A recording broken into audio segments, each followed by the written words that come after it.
மாதா தொலைக்காட்சி அன்பர்களே, இறந்த நம்பிக்கையாளர்களின் ஆன்மாக்கள் இறைவனிலே நித்திய இளைப்பாற்றை அடைய நமது மாதா தொலைக்காட்சியோடு இணைந்து ஒரே குடும்பமாக மன்றாடுவோம்.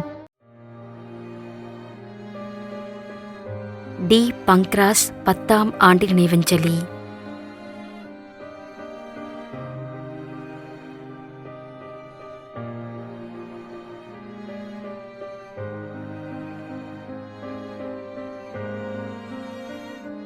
டி. டோனி மெரில் குமார் 6ஆம் மாதம் நினைவஞ்சலி.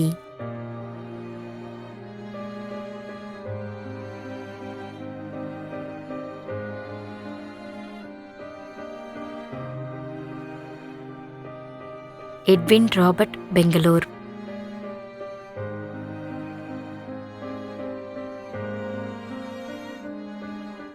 மேலும் யாரும் நினையாத நம்பிக்கையாளர்களின் ஆன்மாக்களுக்காகவும் மன்றாடுவோம்.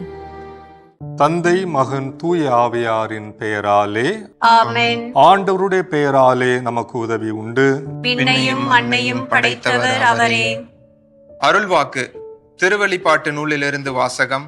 அதிகாரம் 14, இறைவார்த்தை 13. விண்ணகத்திலிருந்து ஒரு குரலை கேட்டேன். இது முதல் ஆண்டவரோடு இணைந்த நிலையில் இறப்போர் பேறு பெற்றோர் என எழுது என்று அது ஒலித்தது. அதற்கு தூய ஆவியார், ஆம், அவர்கள் தங்கள் உழைப்பில் இருந்து ஓய்வு பெறுவார்கள், ஏனெனில் அவர்களின் செயல்கள் அவர்களை பின்தொடரும் என்று கூறினார். ஆண்டவரின் அருள்வாக்கு. இறைவனுக்கு நன்றி.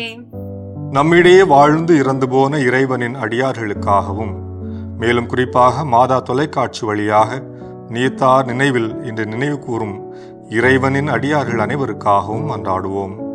விண்ணுலகில் இருக்கின்ற எங்கள் தந்தையே, உமது பெயர் தூயது என போற்ற பெறுக.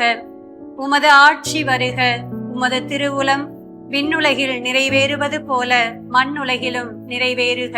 எங்கள் அன்றாட உணவை இன்று எங்களுக்கு தாரும். எங்களுக்கு எதிராக குற்றம் செய்வோரை நாங்கள் மன்னிப்பது போல எங்கள் குற்றங்களை மன்னியும். எங்களை சோதனைக்குட்படுத்தாதேயும், தீமையிலிருந்து எங்களை விடுவித்தருளும். ஆமென். இறைவா, இரக்கம் காட்டுவதும் மன்னிப்பு அளிப்பதும் உமது இயல்பு.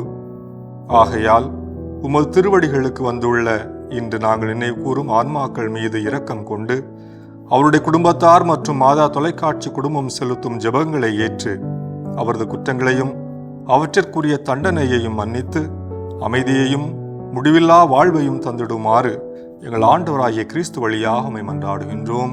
ஆமென். நிலையான இளைப்பாறுதலை ஆண்டவரே இவர்களுக்கு அளித்தருளும். முடிவில்லாத ஒளி இவர்கள் மேல் ஒளிர்வதாக. இறந்த நம்பிக்கையாளர்களின் ஆன்மாக்கள் இறைவனின் இரக்கத்தினால் அமைதியில் இளைப்பாறுவனவாக. ஆமென்.